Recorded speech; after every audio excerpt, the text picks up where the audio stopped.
യൂസുഫ് നബിയുടെയും സുലൈഖാ ബീവിയുടെയും ചരിത്രമറിയാത്തൊരു ആണുണ്ടാവില്ല, പെണ്ണുമുണ്ടാവില്ല. എന്തോ ഒരു സൗന്ദര്യത്തിന്റെ ഉടമയായിരുന്നു യൂസുഫ് നബി അലൈഹിസ്സലാം. എന്റെ പ്രിയമുള്ളവരെ, എത്രയെത്ര കവികളാ പാടിപ്പുകഴ്ത്തിയത്.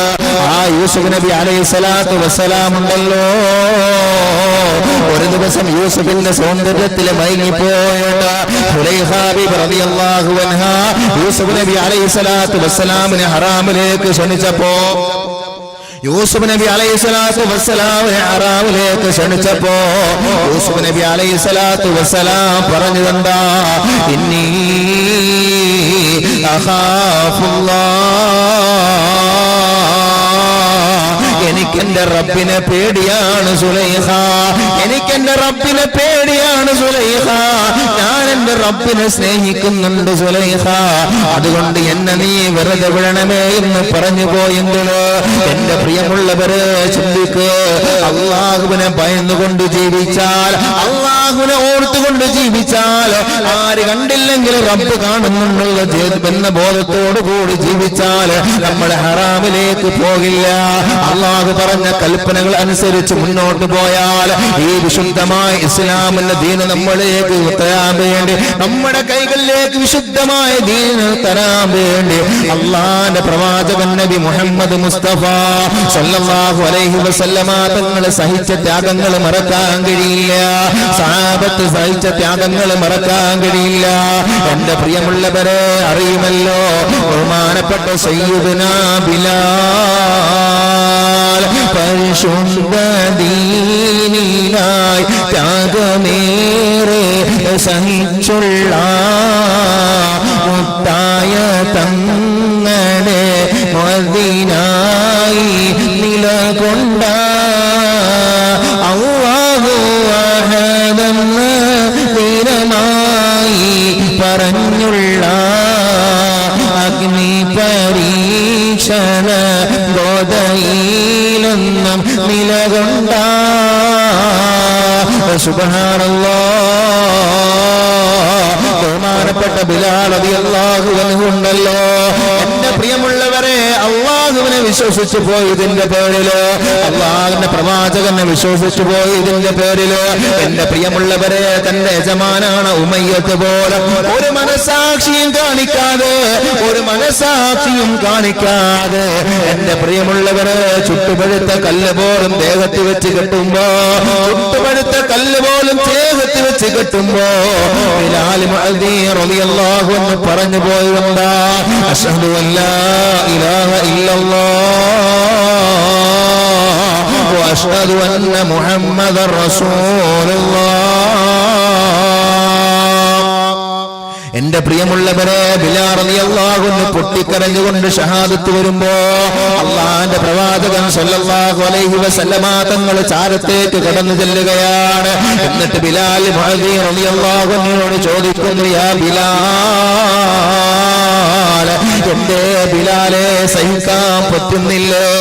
എന്നെ ബിലാലെ സഹിക്കാൻ കഴിയുന്നില്ലേ? നിന്റെ ഈ കിടപ്പ് കണ്ടിട്ട് എനിക്ക് സഹിക്കാൻ കഴിയുന്നില്ല, നിന്റെ ഈ കിടപ്പ് കണ്ടിട്ട് എനിക്ക് സഹിക്കാൻ കഴിയുന്നില്ല. ബിലാൽ റളിയല്ലാഹു അൻഹു പറഞ്ഞു, നബിയേ വിഷമിക്കല്ലേ നബിയേ, സങ്കടപ്പെടല്ലേ നബിയേ, എന്ത് സഹിക്കുന്നതും എന്റെ റബ്ബിന് വേണ്ടിയാ, എന്ത് സഹിക്കുന്നതും എന്റെ റബ്ബിന് വേണ്ടിയാ. ആ റബ്ബ് നാളെ എനിക്ക് തരേണ്ടത് സ്വർഗമാ, ആ റബ്ബ് എനിക്ക് തരേണ്ടത് സ്വർഗമാ. അതുകൊണ്ട് അല്ലാഹുവിന്റെ റസൂലേ, ഒരിക്കലും എന്നെയോർത്ത് നിങ്ങൾ സങ്കടപ്പെടണ്ട, എന്നെയോർത്ത് നിങ്ങൾ വിഷമിക്കണ്ട, എന്നെയോർത്ത് നിങ്ങൾ വേദനിക്കണ്ട. റബ്ബിന്റെ സ്നേഹം കിട്ടാൻ, റബ്ബിന്റെ പൊരുത്തം കിട്ടാൻ, റബ്ബിന്റെ ഇഷ്ടം കിട്ടാൻ ഇത് മുഴുവൻ ബിലാൽ സഹിക്കുമെന്ന് പറഞ്ഞെങ്കിലോ, എന്റെ പ്രിയമുള്ളവരെ, ഇന്നെവിടെയാ പടച്ചവനെ പേടിക്കുന്നത്? എന്റെ ചെറുപ്പക്കാരാ, ഇന്നെവിടെയാ പടച്ചവനെ പടച്ചവനെ നമ്മൾ പേടിക്കുന്നത്. ഇന്ന് ആണിന്റെ വേഷം കെട്ടാൻ പോലും പെണ്ണ് മടി കാണിക്കാത്ത കാലഘട്ടമാ. പെണ്ണിന്റെ വേഷം കെട്ടാൻ പോലും ആണ് മടി കാണിക്കാത്ത കാലഘട്ടമാ. വല്ലാത്ത കാലഘട്ടത്തിലൂടെ മുസ്ലിം ഉമ്മത്ത് കടന്നു പോകുമ്പോ എന്റെ പ്രിയമുള്ളവരെ, പടച്ചവനെ മറന്നുകൊണ്ട് ജീവിക്കല്ലേ, അല്ലാഹനെ മറന്നുകൊണ്ട് ജീവിക്കല്ലേ, പടച്ചവനെ മറന്നുകൊണ്ട് ജീവിക്കല്ലേ.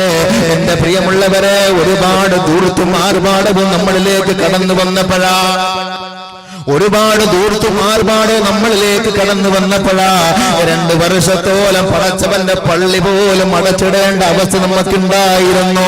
റമളാൻ മാസം പോലും വീട്ടില് എന്റെ പ്രിയമുള്ളവരെ നമുക്ക് ഇബാദത്ത് വീട്ടിൽ കഴിയേണ്ട അവസ്ഥയിലുണ്ടായിരുന്നു.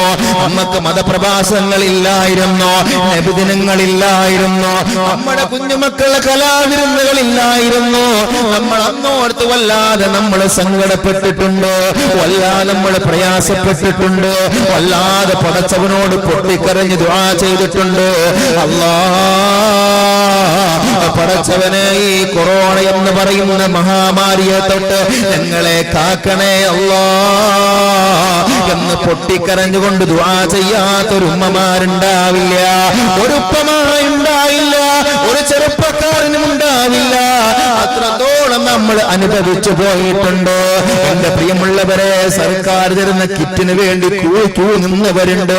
അത്രത്തോളം ബുദ്ധിമുട്ടിൽ കഴിയുമ്പോൾ പടച്ചവനോട് നമ്മൾ തൗബ ചെയ്ത് മടങ്ങി, റബ്ബേ ഇനി ഒരിക്കലും ഹറാമിലേക്ക് കടക്കില്ല അല്ലാഹ്, ഇനി ഒരിക്കലും ദൂർത്ത് കാണിക്കില്ല അല്ലാഹ്, ഇനി ഒരിക്കലും റബ്ബേ ഞങ്ങളെ മോശത്തരത്തിലേക്ക് നിന്നെ മറന്നുകൊണ്ട് ഞങ്ങൾ ഒരിക്കലും പ്രവർത്തിക്കില്ല എന്നും പറഞ്ഞ് പൊട്ടിക്കരഞ്ഞുകൊണ്ട് തഹജ്ജുദിന് പോലും പൊട്ടിക്കരഞ്ഞ് കരഞ്ഞവരുണ്ട്.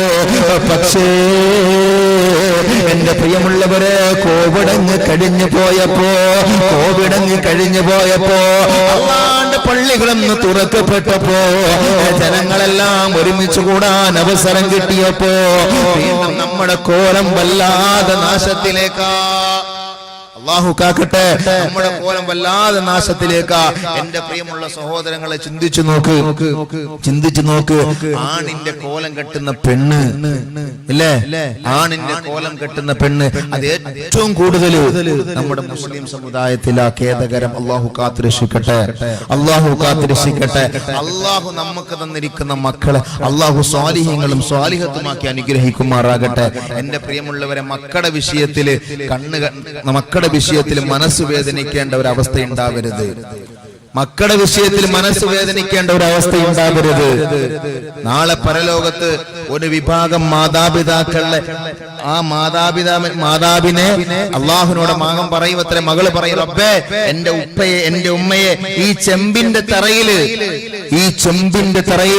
ഒരു സൂര്യൻ കത്തി ജ്വലിച്ചു നിൽക്കുന്ന ഈ ചെമ്പിന്റെ തറയില് അള്ളാഹ് ഒന്ന് മലർത്തി കിടത്തി തന്ന എന്റെ ഉപ്പയുടെ മുകളിൽ കയറി ഞാൻ നിന്ന് അല്പം സമാധാനം കൊള്ളട്ടെ എന്ന് നമ്മുടെ മക്കള് ദുആ ചെയ്യുന്ന കാലഘട്ടമുണ്ടെന്ന് നബി മുഹമ്മദ് മുസ്തഫ സല്ലല്ലാഹു അലൈഹി വസല്ലമ തങ്ങൾ പഠിപ്പിക്കുക ഇല്ലേ. നമ്മുടെ മക്കളെ നമ്മൾ നാൽക്കാലികളെ വിടുന്ന പോലെ കയറൂരി അങ്ങ് വിടുക. വീട്ടിൽ 11 മണിക്ക് വന്നാലും 12 മണിക്ക് വന്നാലും 1 മണിക്ക് വന്നാലും ഒരു ഉപ്പയും ചോദിക്കില്ല, ഒരു ഉമ്മയും ചോദിക്കില്ല. എന്തേ എന്റെ പ്രിയമുള്ളവരെ, മക്കള് കൈവിട്ടു പോയാൽ അവസാനമെന്ന് പൊട്ടിക്കരയേണ്ട അവസ്ഥയുണ്ടാവരുത്.